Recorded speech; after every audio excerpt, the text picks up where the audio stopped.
Dear student, due to coronavirus, school started online classes for your study. So you can subscribe Golden Flower Palia YouTube channel, like and press the bell icon. Hello students, welcomes you all in the class 10th, the making of nationalism in Europe. So here we will study the rise of nationalism in Europe, where we will just have the study. We will have the study in the part 2. In the part 1 I told you how the rise of nationalism begins and through the Frederick Sturio how it was introduced. So here now we will just talk about how the French Revolution and the idea of the nation used to came. So before that I would like to introduce here about the Napoleon. Napoleon came in 1799 and the time period of his was 1799 to 1815.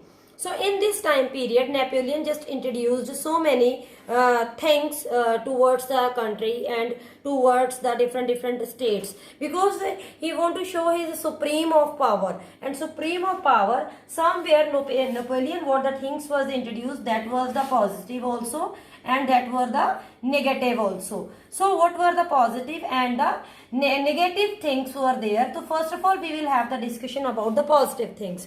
The first thing Napoleon was introduced that everybody is equal. So for that he just reduced all the class, tribe, creed as what was the discrimination. He was removed. And the second thing, what the peoples used to take the different kind of the trade barriers for the places, and that was also reduced by him. And the third thing which was he introduced that the every person would be a part of the kingdom, would be a part of the nation, and they have to just survive as per their whatever the wishes and whatever they want to be do. So he was not imposed like as such any kind of the overburden to the peoples. He want to just take, he believes to make them to just unify in a one way. So, but in the second way, to just continue with his power in the state, he introduced the negative aspects also. In the negative aspects, which was a very, you can say, not accepted by the peoples, he just used the women. Women, he was not allowed to part any kind of the parliament, any kind of the vote, nothing as such. He was not given any right to the woman. Woman just he was treated that the woman is just a property of the men of their fathers. Even the property of the men, even of their fathers. Means the women are not allowed to participate any kind of the activity as such. Second thing, he want to just increase his power. So for increasing his power, what he just call, he call the peoples from every house. From the every house he just selected one person to just be a part of his army, to be a part of his kingdom. So it was somewhere very forcefully for the peoples also, those even not liking the army or those don't want to join, but forcefully he want to take for the same, and the peoples was just increasing. And what is the main thing to run any kind of the system or any kind of the country? The basic, or my dear student, very important thing is there. What is there? That is money. So for the money, what was the earlier he removed? You will say, ma'am is telling the positive and the negative, and positive ma'am told Napoleon just take everybody is a one and he remove all the trade barriers. Yes, he did for the same, because he want to just take all the advantage from every citizens, because there were the, when we will study again to the Napoleon code and we will study upon what is 1804, then you understand all the things. But here you have to understand only one thing, he removed all the trade barriers, but he increased the taxes. He increased the taxes and the wages on the persons, on the peoples.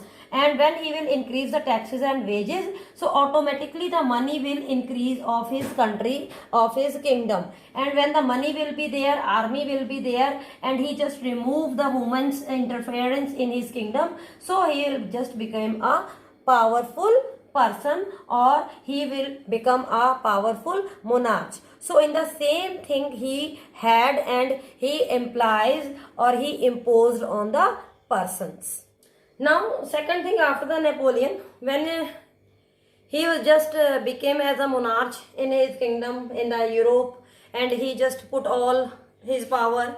He imposed all his restrictions on the persons. Now the turn used to come the French Revolution and the idea of the nation, because the French Revolution and the idea of the nation when it comes. So first of all, the people used to think, my dear students, everybody is not in the favor of the king monarch, because when we had the beginning of the chapter, we talk about the rise of nationalism in Europe, and when we talk about the rise of nationalism in Europe, after that we talk about how the Frederick Curie introduced, there were the monarchy system and all, and it was removed, and after removing, democracy came when the four countries were there, and in the same manner after that the this Napoleon came, and Napoleon when came, he just again shows his monarch power.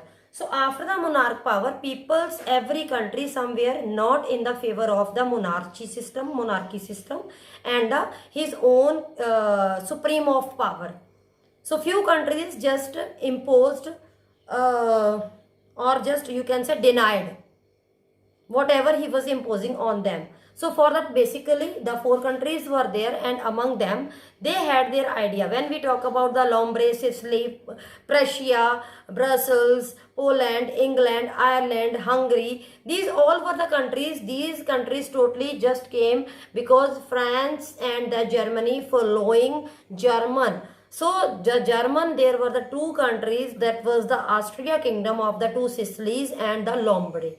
So these countries just leading the procession of USA and the Switzerland. So after this, the idea, introduction about the French Revolution and the idea of the nation.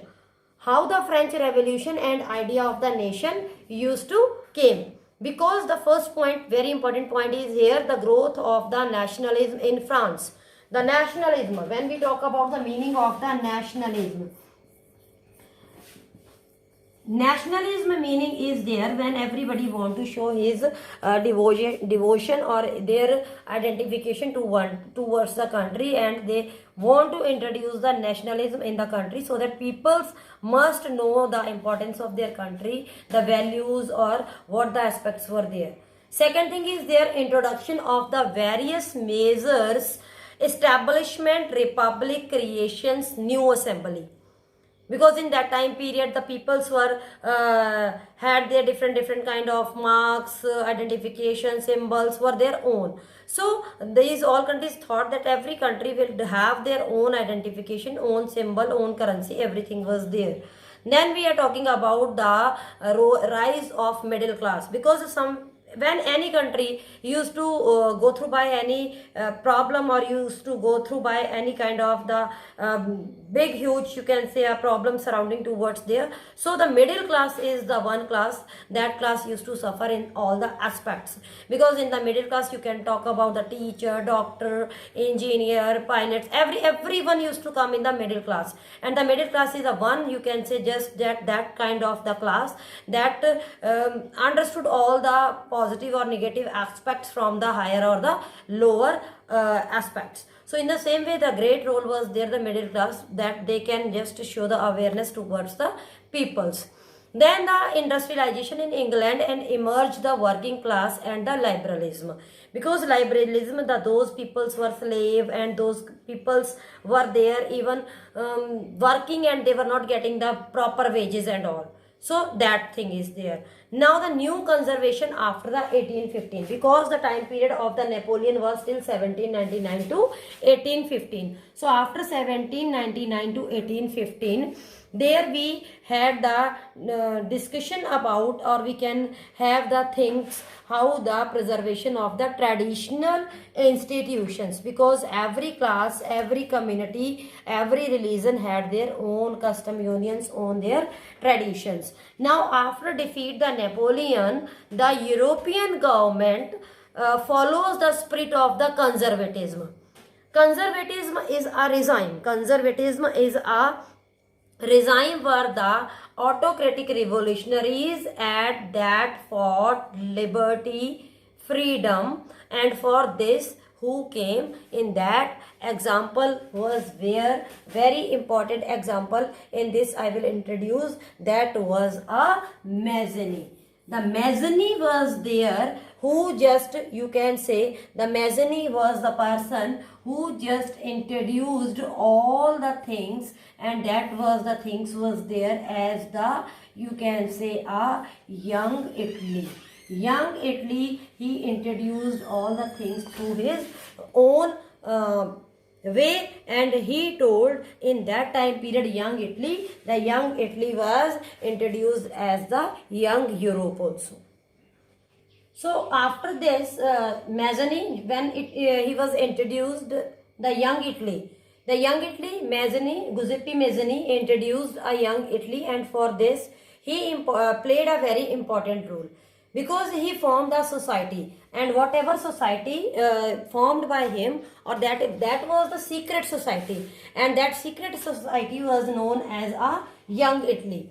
And for this young Italy, in a Mercedile, he spread his all over the goals, and he just he told that all the Italy peoples will not continue with their patchworks, and the patchwork of that the small states, he has to forgot to about all the Sicilies, Lombards, all the countries were there, and during the 1830s, Mazzini sought to put together as a current program, and for that he introduced as the unitary, and that the unitary, the Italian Republic, where he uprising all 1831 had that one 1831 to 1848 he had failed all the uprisings, and mantle now fell on Sardinia Piedmont under the ruler, and that was Emmanuel II,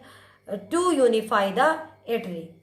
Why it was so? Because under the chief minister was there was Cavour, Sardinia, Piedmont, these all succeeding and destroy the Austrian forces. When they destroy all the Austrian forces in 1859, even in that time period, Garibaldi, he was just joined the Italy, fray. He joined the fray, and in 1860s they marched into the South Italy and the kingdom of the two Sicilies, and that was the two Sicilies with the help of the local peasants. Or who were the local peasants? Those were just drove out the Spanish rulers in 1861, and in that time the Emmanuel II, he was just proclaimed as a king of the United Italy. So I think till here you understand about the unification of the Italy. So my dear students, it's very important thing that before to understand about the unification of Italy, you must know about who was Giuseppe Mazzini. So Giuseppe Mazzini, when we talk about, he was an Italian revolutionary.